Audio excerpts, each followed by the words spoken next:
The poorest man in this room is not a man or a woman that has no money. It's a man or a woman that has no dream. God is a dream-giving God. People who change the world, people who are difference makers, people who are leaders, always have great dreams. They're always thinking ahead, planning ahead. They never stop thinking. And if you study their life, you'll discover that dreams were a part of what drove them. But a dream, the power of that dream, carried these people. It drove how they acted, how they think, how they talk, how they respond. They weren't negative, they were optimistic people. What drove the way they think? The dream. So when God wants to bless you, He puts a dream in your heart. Don't be a dream killer. Don't step on the dreams of others, particularly your children. Encourage them. Great leaders and people always have a dream that drives them. That dream won't let them quit, won't let them give up, won't let them get too tired. It's the driving force of their life. Walt Disney said, if you can dream it, you can do it.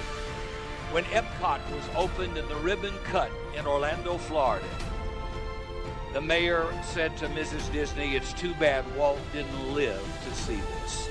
She said, oh, he saw it years before you saw it, Mayor. He saw it, planned it, and designed it. That's what a dream is. That's what a vision is. George Bernard Shaw said, dream of things that never were, and ask, why not?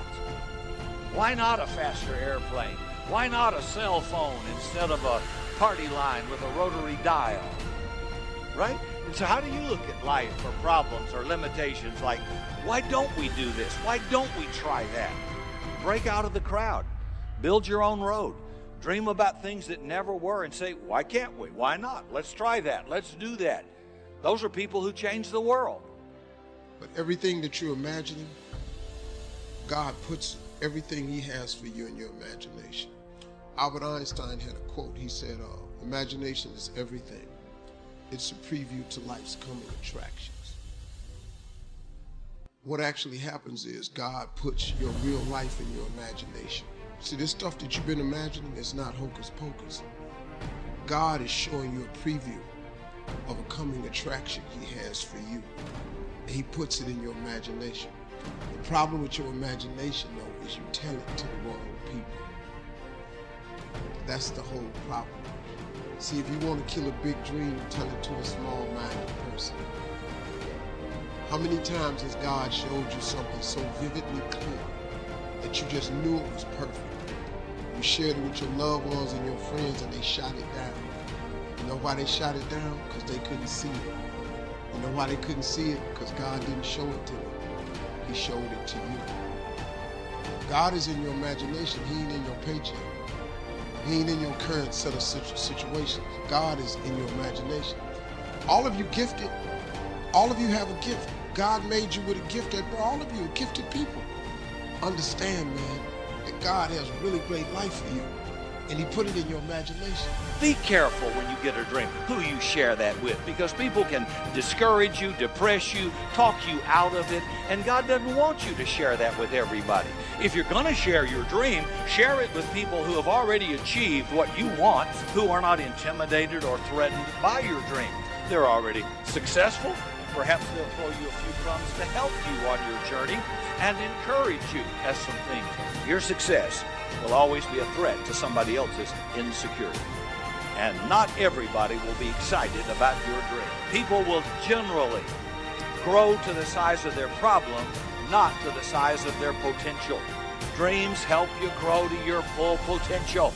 You will either live up to your dreams or down to your doubts. Dreams motivate us. They inspire us. They fuel us. They're nuclear energy. They make you burn. They put you on fire.